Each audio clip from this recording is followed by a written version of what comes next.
Entonces, sigamos entonces con la pregunta. Ajá. Entendemos que es necesario el retomar una visión holística donde el humanismo como centrar las preocupaciones en los seres humanos no se convierte en un factor de agresión ni de violencia contra la naturaleza. Sí. ¿Cómo logramos eso sin transformar la sociedad? ¿Cómo logramos eso sin vencer, le decía al principio, las grandes empresas depredadoras, las multinacionales, los cultivos de plantación, las rapiñas sobre los bosques y la biodiversidad? ¿Cómo enfrentar eso sin la minería a cielo abierto, sin la codicia como factor y motor de la vida de las sociedades modernas? Sí. Quizá la idea es que el humanismo no se transforme en un antropocentrismo. Bueno, ¿verdad? Eso está muy bien. Y de alguna manera que alcancemos cada vez más esta visión holista, pero sin ignorar la sociedad. O sea, hay que acabar con estas cosas, es indispensable, o sea, una humanidad fracturada en una clase explotadora y una minoría explotadora y una gran mayoría explotada, en una humanidad explotadora y una naturaleza explotada, no es viable. Es eso lo que se ha reducido al absurdo, junto con el estado mental de fragmentación cuyo desarrollo llevó a eso. Entonces tenemos que trabajar en todos los campos, hay que trabajar en el nivel político, social, económico, al mismo tiempo que trabajamos en la transformación de la mente. Esta es la idea, esta es la propuesta, pero no es fácil, yo no tengo una receta. No hay recetas. No hay recetas porque aquí estamos hablando, pero ¿cuánta gente que escucha este programa va verdaderamente a cambiar y a dedicarse a esta transformación por haber oído estas ideas? Los medios de difusión de masas en general no transmiten este tipo de inquietudes, ni ningún... O sea, son inquietudes que quedan en pequeñas minorías, son algo que tenemos una gran oportunidad que se nos permita acá expresar estas ideas, no es muy común. Usted, por ejemplo, está ahora ocupándose de temas de Asia y de África. He escuchado en alguna oportunidad que África es un continente incluso prescindible.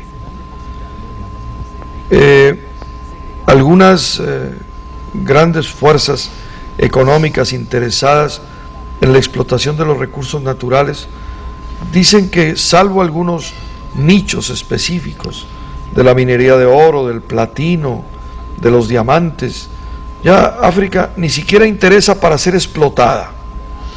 Es decir, aparte de estos nichos, como le decía, de riqueza alucinante, ya bien controlados y en manos de determinados grupos caracterizados que se los apropian en medio de la mayor pobreza de la historia humana, ¿sí? O para decirlo mejor, de la mayor fragmentación, porque puede haber pobreza en otras partes, pero aquí hay una ruptura radical de todo lo constitutivo, los viejos sistemas tribales, las viejas prácticas de relaciones sociales, la vieja relación entre las tribus y la naturaleza, ese paisaje lleno de vigor, de riqueza, de colorido, de humanidad, está siendo aplastado. Hay 35 millones de personas con SIDA. El SIDA en el África es una pandemia que cubre todos los continentes. La pobreza rampante, las sequías, la falta de recursos, de aguas, etc. ¿Cómo lanzar una reivindicación en los términos en que usted propone sin una conmoción? A veces uno dice, ¿será que sigue siendo verdad la vieja frase de Marx de que la violencia es la partera de la historia y que solo cuando esos pueblos se rebelen y se sacudan será posible encontrar un rayo de luz? No sé, todos queremos la paz, todos amamos las relaciones humanas basadas en relaciones de respeto, de solidaridad, de amor, pero a veces me asaltan angustias en ese sentido. Se lo pregunto porque sé que usted está ocupado en África ahora.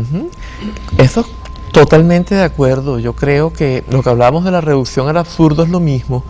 Por ejemplo, la palabra, el carácter chino para crisis está compuesto de dos caracteres, peligro y oportunidad. Hay un libro también de Kant que se llama La paz perpetua, en que él dice que una de las posibilidades es que lleguemos a la paz perpetua porque no queda otro remedio, porque nos damos cuenta de que si no nos destruimos. Y justamente corresponde con esa idea de Marx que usted estaba expresando hace un momento. Y evidentemente que tiene que haber un deseo de todos los pueblos de transformarse y tomar ellos, ¿verdad?, el protagonismo de la historia, rebelarse, es la única manera como se va a lograr esto. Pero para que esa rebelión sea efectiva, tiene también que comprender el aspecto mental. Y para los africanos eso podría implicar, ahora estoy terminando en este momento un libro en 3 tomos, pero este es en lengua inglesa, se llama Más allá del ser, más allá de la mente, más allá de la historia.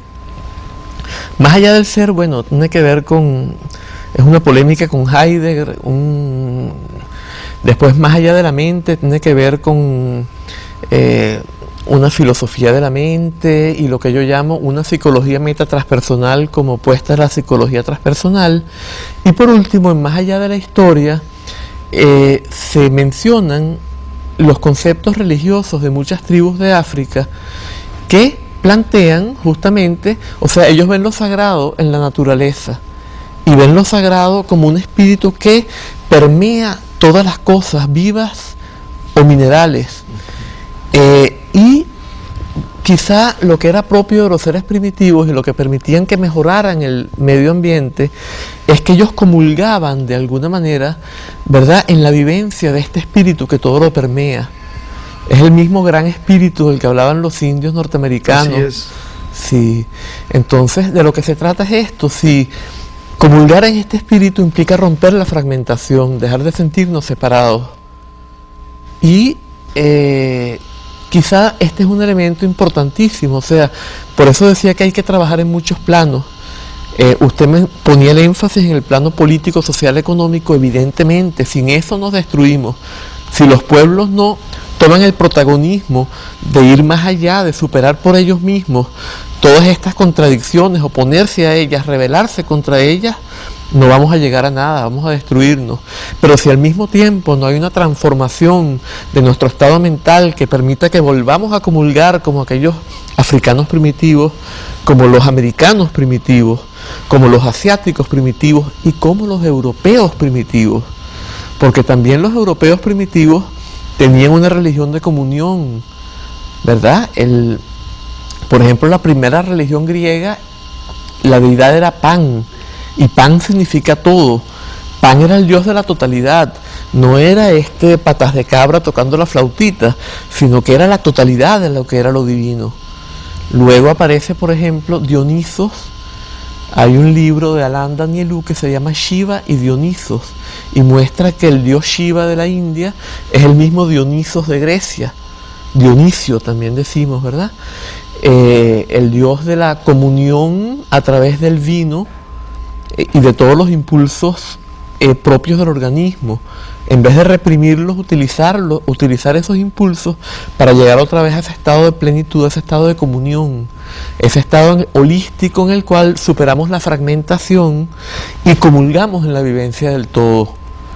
Entonces, ahora bien,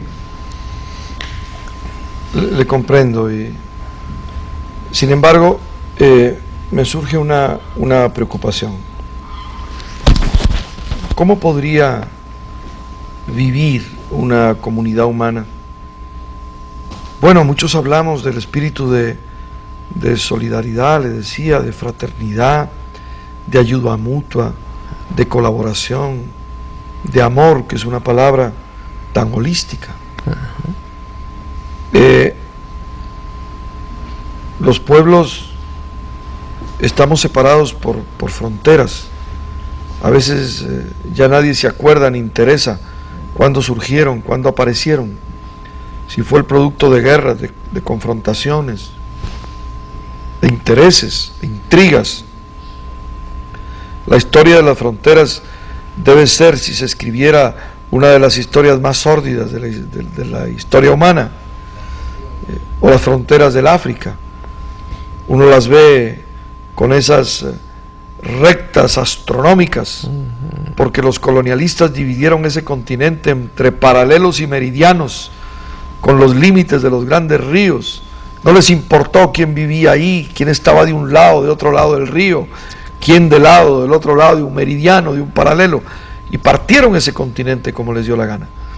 Bueno, tenemos un gran poeta en Costa Rica que se llama Jorge de Bravo, y que decía: quisiera coger las fronteras de una a una, lanzarlas y dejar como fronteras solo el aire, decía.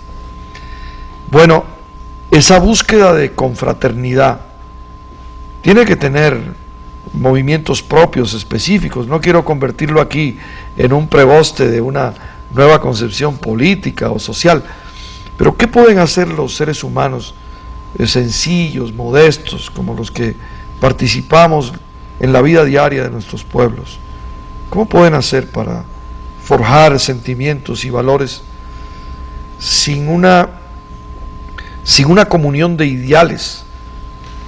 Voy a ponerlo en términos poco ácratas, sin una cierta fuerza conductora, orientadora. ¿Cómo? Sí, de alguna manera las fronteras son quizá una proyección visible de nuestra propia fragmentación, ¿verdad? Las fronteras de África, tal como usted lo dice, son el resultado de los intereses coloniales que de alguna manera quisieron dividir las riquezas de África, ¿verdad? ¿Cómo podemos nosotros, de alguna manera, lograr una transformación que vuelva a lo holista, que vuelva a la comunión, que vuelva a la igualdad, que vuelva a la fraternidad, que nos devuelva al originario, sin alguien que conduzca esto? Quizá de alguna manera de lo que se trata, lo que podemos hacer es inspirar por ahora, inspirar con nuestro propio ejemplo, inspirar con nuestras ideas, y quizá inspirando podamos lograr un movimiento en el cual, quizá como decía Teilhard de Chardin, todos vayan juntos hacia una misma meta. Hacia el omega. Sí. Profesor, ha sido una conversación muy rica, muy llena de inspiración. Sé que para muchos de nuestros amigos y amigas del programa les van a tomar muchas de las cosas que usted ha dicho aquí como un motivo de recogimiento, hasta de paz espiritual, para pensar un poco en estas cosas. Yo diría, para saber también por qué tenemos que luchar, todos estos procesos del calentamiento global, de la destrucción planetaria, tienen causas, tienen elementos generadores a los que los pueblos tenemos que enfrentar, a veces con dificultad. A veces hay que tener coraje y determinación para sacar nuestras verdades adelante.